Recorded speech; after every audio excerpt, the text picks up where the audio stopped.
दोस्तों, मैं Brajesh Kumar online study Ganga channel में एक बार फिर से आप सभी का स्वागत करता हूं। दोस्तों, मैं आप लोगों के सामने यूपी टेट 2017 का एक पेपर पर्यावरण का है, जिसकी व्याख्या आज हम करेंगे। और इसी तरह के और भी मॉडल पेपर आपको समय समय पर मिलते रहेंगे। इसके अलावा अगर आप हमारे लेक्चर से या व्याख्यात से जुड़ना चाहते हैं तो आप दिए गए नंबरों पर व्हाट्सएप करें या कॉल करें, और सबसे न्यूनतम शुल्क में आपको सभी क्लास दिए जाएंगे। आपकी स्क्रीन पर जो है हमारा नंबर है, आप उसे नोट करें, उस पर मैसेज करें, व्हाट्सएप करें या कॉल करें। आप देखते होंगे कि अन्य संस्थाओं में जो है महंगी फीसें हैं, आपके ये भी पता कर लीजिए, लेकिन एक गरीब बच्चों के लिए यह एफर्ट कर पाना थोड़ा सा मुश्किल होता है। इसलिए गरीब बच्चों को ध्यान में रखते हुए उन सब के लिए जो कम से कम शुल्क में अपना सभी कुछ प्राप्त कर सकें, अच्छा से अच्छा अध्ययन कर सकें, तो एक अनुभवी शिक्षकों के द्वारा आपको अन्य सभी जो है पेपर्स, लेक्चर्स उपलब्ध कराए जाएंगे, जिसकी फीस है मात्र 1100 रुपये। हमारे ऑनलाइन स्टडी गंगा चैनल से जुड़ने की फ़ीस है मात्र 1100 रुपये। आप स्क्रीन पर दिए गए नंबर पर कॉल करके या व्हाट्सएप करके अपना नाम पता दर्ज करा लें, और आपको इसी तरह के और भी वीडियो अन्य सब्जेक्ट के भी आपको मिलते रहेंगे। आपके सामने जो है ये 2017 प्राइमरी स्तर का पर्यावरण का पेपर है, जिसकी व्याख्या हम कर रहे हैं। इसके अलावा और भी पेपर आपको मिलेंगे। ये पर्यावरण का पहला जो है 121 नंबर पेपर है, जो पहला है, जिसमें लिखा है भारत में निम्नलिखित में से कौन सी एजेंसी मुख्य रूप से प्रदूषण के मापन से संबंधित है। तो भारत में निम्नलिखित में से कौन सी एजेंसी मुख्य रूप से प्रदूषण के मापन से संबंधित है? ग्रीन ट्रिब्यूनल, केंद्रीय प्रदूषण नियंत्रण बोर्ड, केंद्रीय जल आयोग या सर्वे ऑफ इंडिया। तो इन चारों ऑप्शन में से ऑप्शन नंबर जो 2 है वह आपका सही है, केंद्रीय प्रदूषण नियंत्रण बोर्ड। यानी भारत में जो है प्रदूषण के मापन से संबंधित जो एजेंसी कार्य करती है वह है केंद्रीय प्रदूषण नियंत्रण बोर्ड। इसके द्वारा जो है प्रदूषण मापन का कार्य किया जाता है। नेक्स्ट क्वेश्चन आपका है 122। कोटोपैक्सी एक जागृत ज्वालामुखी है जो अवस्थित है। कोटोपैक्सी एक जागृत ज्वालामुखी है जो अवस्थित है। ज्वालामुखी की 3 कैटेगरियाँ होती है, एक जागृत ज्वालामुखी, सुषुप्त ज्वालामुखी और शांत ज्वालामुखी। जागृत ज्वालामुखी वे ज्वालामुखी होते हैं जिनमें से निरंतर धुआं और राख निकलता रहता है और समय समय पर लावा भी निकलता है। सुषुप्त ज्वालामुखी वह होती है जो एक उद्गार के बाद शांत हो जाते हैं, जिनमें कुछ लंबे समय के बाद फिर से दोबारा उद्गार होता है। वह उद्गार लगभग 30 साल, 50 साल, 100 साल बाद होता है। और शांत ज्वालामुखी वे ज्वालामुखी होते हैं जिनमें एक उद्गार के बाद दोबारा उद्गार होने की कोई संभावना नहीं होती है। उनके मुंह में जल भर जाता है, वह झील के रूप में बदल जाता है और उसमें अभी तक कभी भी दोबारा उद्गार नहीं हुआ है। तो कोटोपैक्सी नाम दे दिया है। कोटोपैक्सी एक जागृत ज्वालामुखी जो अवस्थित है। कहाँ अवस्थित है? सिसिली में, हवाई द्वीप में, एंडीज में या रॉकीज में। तो यह स्थित है आपके एंडीज में। ये रॉकी पर्वतमाला आपके उत्तरी अमेरिका में है और एंडीज जो है ये दक्षिणी अमेरिका के एंडीज पर्वतमाला पर आपका कोटोपैक्सी जो है ये जागृत ज्वालामुखी स्थित है। इसके बाद अगला क्वेश्चन है 123। तिब्बत की सांगपो नदी भारत में किस नाम से जानी जाती है? गंगा के नाम से, यमुना के नाम से, ब्रह्मपुत्र के नाम से या सिंधु के नाम से? तो मित्रों, तिब्बत की सांगपो नदी जो है भारत में वह ब्रह्मपुत्र नदी के नाम से जानी जाती है। ब्रह्मपुत्र को ही तिब्बत के पठार पर सांगपो कहा जाता है। और जब यह भारत में प्रवेश करती है तो भारत में ही इसका नाम जो है वह ब्रह्मपुत्र रखा गया है। अगला क्वेश्चन है 124। घास भूमि क्षेत्र के पारितंत्र की खाद्य श्रृंखला में सबसे उच्च स्तर के उपभोक्ता होते हैं। घास भूमि दिया गया है। देखिए, घास भूमि क्षेत्र के पारितंत्र की श्रृंखला में सबसे उच्च स्तर के उपभोक्ता होंगे।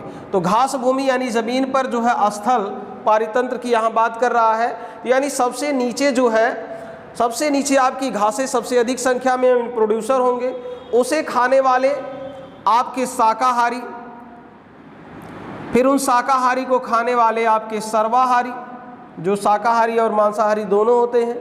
इसके बाद आपके आते हैं मांसाहारी। तो सबसे उच्च स्तर के जो उपभोक्ता होंगे वह आपके होंगे मांसाहारी। अगला है वायुमंडल का प्रमुख स्तर जो पृथ्वी तल के नज़दीक है। तो हमारे वायुमंडल में के स्तर में समताप मंडल, क्षोभ मंडल, मध्य मंडल और आयन मंडल ये सभी पाए जाते हैं। तो वायुमंडल के प्रमुख स्तर जो पृथ्वी के नज़दीक है, तो पृथ्वी के नज़दीक यानी हमारे धरातल से ऊपर की तरफ जो वायुमंडल के स्तर का क्रम पाया जाता है उसमें सबसे नंबर 1 यानी पहले नंबर पर होता है आपका क्षोभ मंडल, दूसरे पर होता है समताप मंडल, तीसरे पर होता है मध्य मंडल और चौथे पर होता है आयन मंडल, फिर उसके बाद बहिर्मंडल। तो क्षोभ मंडल, समताप मंडल, मध्य मंडल, आयन मंडल, फिर उसके बाद होता है आपका बहिर्मंडल। तो सबसे पृथ्वी से जो लगा हुआ मंडल होता है क्षोभ मंडल होता है, फिर उसके बाद समताप मंडल होता है, मध्य मंडल, आयन मंडल, उसके बाद आपका बहिर्मंडल होता है। तो यहाँ आपका सही हो जाएगा दूसरा ऑप्शन यानी क्षोभ मंडल। चलते हैं अगले प्रश्न पर। अगला है संयुक्त राष्ट्र सुरक्षा परिषद में कितने अस्थायी सदस्य होते हैं? तो संयुक्त राष्ट्र सुरक्षा परिषद में कुल अस्थायी सदस्यों की संख्या जो होती है वह 5 होती है। अगला है राष्ट्रीय उद्यान, सरिस्का राष्ट्रीय उद्यान अवस्थित है। सरिस्का राष्ट्रीय उद्यान कहाँ पर अवस्थित है? पश्चिम बंगाल में, गुजरात में, राजस्थान में या असम में? तो सरिस्का जो राष्ट्रीय उद्यान है वह राजस्थान में स्थित है। अगला है 128, पारिस्थितिकी तंत्र में ऊर्जा का मुख्य स्रोत क्या है? एटीपी है, सूर्य का प्रकाश है, डीएनए है या आरएनए है? तो हमारे संपूर्ण पारिस्थितिक तंत्र में ऊर्जा का एकमात्र स्रोत जो है वह सूर्य का प्रकाश है। सूर्य के प्रकाश से ही संपूर्ण पारिस्थितिक तंत्र जो है वह चलायमान होता है। सूर्य प्रकाश ऊर्जा को ही पौधों द्वारा रासायनिक ऊर्जा में परिवर्तित किया जाता है और यही ऊर्जा जो है हमारे प्रोड्यूसरों में संचित होती है, जो धीरे धीरे अन्य हमारे कंज्यूमर में परिवर्तित होकर के स्टेप बाय स्टेप जाती रहती है। तो हमारे पारिस्थितिक तंत्र में ऊर्जा का जो मुख्य स्रोत है वह सूर्य है। इसके बाद अगला प्रश्न है एगमार्क का संबंध क्या है? तो एगमार्क का संबंध है गुणवत्ता से, पैकेजिंग से, संसाधन से या उत्पादन से। तो एगमार्क जो है वह गुणवत्ता से संबंधित है। गुणवत्ता जो है एगमार्क दर्शाता है, तो एगमार्क का संबंध जो है वह गुणवत्ता से है। चीज़ों की गुणवत्ता जो है एगमार्क से निर्धारित किया, यानी जो चीज़ उच्च क्वालिटी का होगा, सरकार द्वारा प्रमाणित होगा, उसमें एगमार्क का चिन्ह होना जरूरी होता है।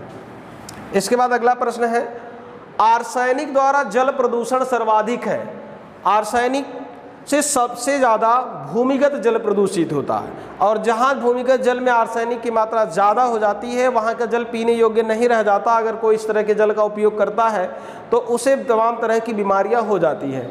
तो आर्सेनिक जल द्वारा सबसे ज़्यादा प्रदूषित शहर कौन सा है? उत्तर प्रदेश, मध्य प्रदेश, बिहार या पश्चिम बंगाल? तो सबसे प्रदूषित शहर हमारा है पश्चिम बंगाल। अगला क्वेश्चन है वन्य जीव सुरक्षा अधिनियम पारित किया गया। तो जीवों की सुरक्षा के लिए भारत सरकार द्वारा एक अधिनियम लाया गया। यह अधिनियम कब लाया गया था? 1960 में, 1962 में, 1972 में या 1975 में। तो भारत में अवैध रूप से जीव जंतुओं का काफ़ी शिकार हो रहा था, जंगलों का विनाश हो रहा था, बहुत सारे जीव जंतु जो है वह नष्ट होने के कगार पर थे। तो ऐसी स्थिति में भारत सरकार द्वारा 1972 में जो है वन्य सुरक्षा अधिनियम जो है पारित किया गया। अगला है दूध से दही बनाने की प्रक्रिया को कहते हैं। दूध से दही बनाने की प्रक्रिया क्या कहती है? प्रकाश संश्लेषण? नहीं। आसवन कहलाती है? नहीं। किण्वन कहलाती है? हाँ। तो दूध से दही बनने की प्रक्रिया जो है वह किण्वन कहलाती है। स्टरलाइजेशन कहलाती है? नहीं। तो दूध से दही बनने की प्रक्रिया जो है वह किण्वन कहलाती है। अगला है किस देश के संविधान से मौलिक कर्तव्यों को लिया गया है?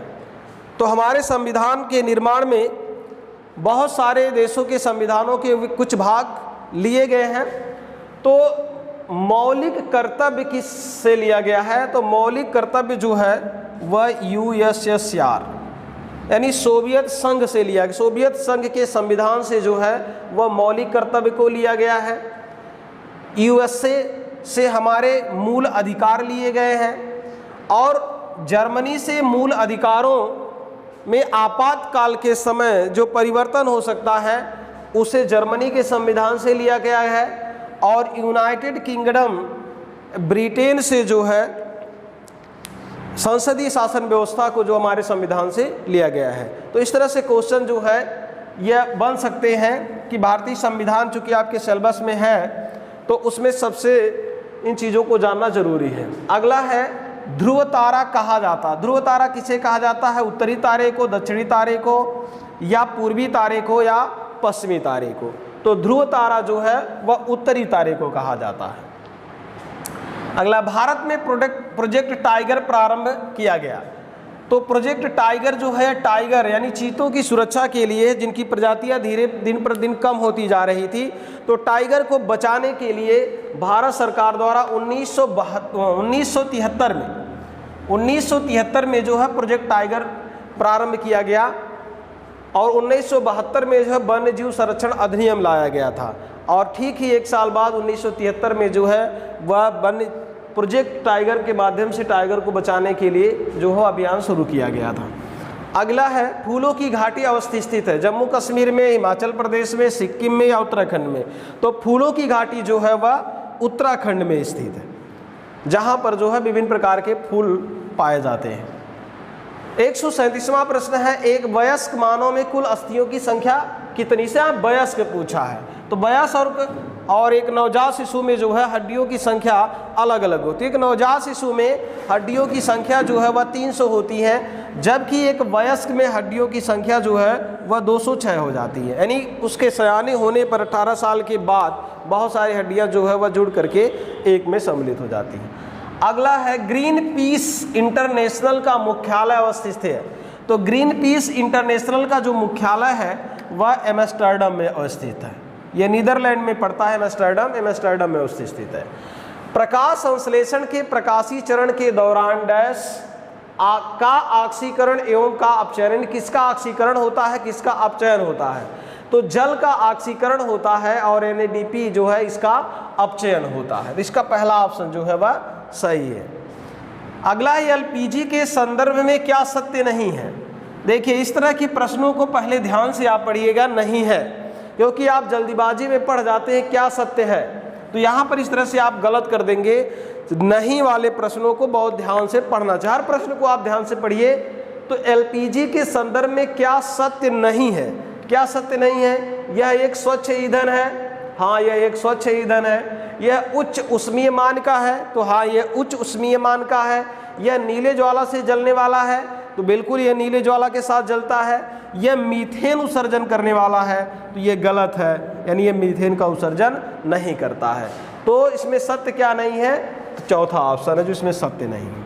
अगला है द ओरिजिन ऑफ स्पीसीज, प्रजातियों की उत्पत्ति की एक रचना किसकी है? अरस्तु की, चार्ल्स डार्विन की, मेंडल की या रॉबर्ट हुक की? तो द ओरिजिन ऑफ स्पीसीज जो रचना है वह चार्ल्स डार्विन की, डार्विन ने ही लिखा था प्रजातियों की उत्पत्ति। अगला है मकर रेखा है। मकर रेखा किसे कहते हैं? 23.5 डिग्री अक्षांश को, 23.5 डिग्री उत्तरी अक्षांश को, 23.5 डिग्री दक्षिणी अक्षांश को, या 23 डिग्री दक्षिणी अक्षांश को। तो मित्रों, यह आपका ग्लोब है। ग्लोब को दो बराबर भागों, यानी ग्लोब में क्षैतिज रूप में जो खींची गई वह रेखा जो इसे दो बराबर भागों में बांटती है, इसे 0 डिग्री अक्षांश या भूमध्य रेखा या विषुवत रेखा कहा जाता है। 0 डिग्री अक्षांश से ऊपर का भाग यह आपका उत्तरी गोलार्ध है और नीचे का भाग इसे दक्षिणी गोलार्ध कहा जाता है। 0 डिग्री से 23.5 डिग्री उत्तर और 23.5 डिग्री दक्षिणी अक्षांश। 23.5 डिग्री उत्तरी अक्षांश को कर्क रेखा कहते हैं और 23.5 डिग्री दक्षिणी अक्षांश रेखा को मकर रेखा कहा जाता है। तो यहाँ पूछा है मकर रेखा कौन सी है? तो 23.5 डिग्री दक्षिणी, 23 डिग्री दक्षिणी या 23.5 डिग्री उत्तरी? तो मकर रेखा पूछा है तो वह हो जाएगी 23.5 डिग्री दक्षिणी अक्षांश रेखा। तो उसका यह तीसरा ऑप्शन जो है वह सही होगा। अगला है अंतर्राष्ट्रीय न्यायालय का मुख्यालय अवस्थित है।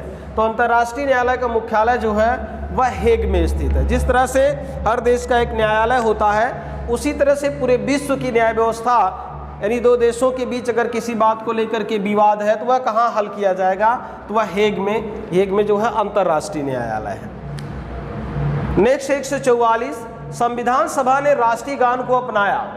कब अपनाया था? 20 जनवरी 1950 को, 24 जनवरी 1950 को, 21 मई 1949 को या 13 नवंबर 1949 को। तो संविधान सभा द्वारा जो है राष्ट्रगान को अपनाया गया था 24 जनवरी 1950 को।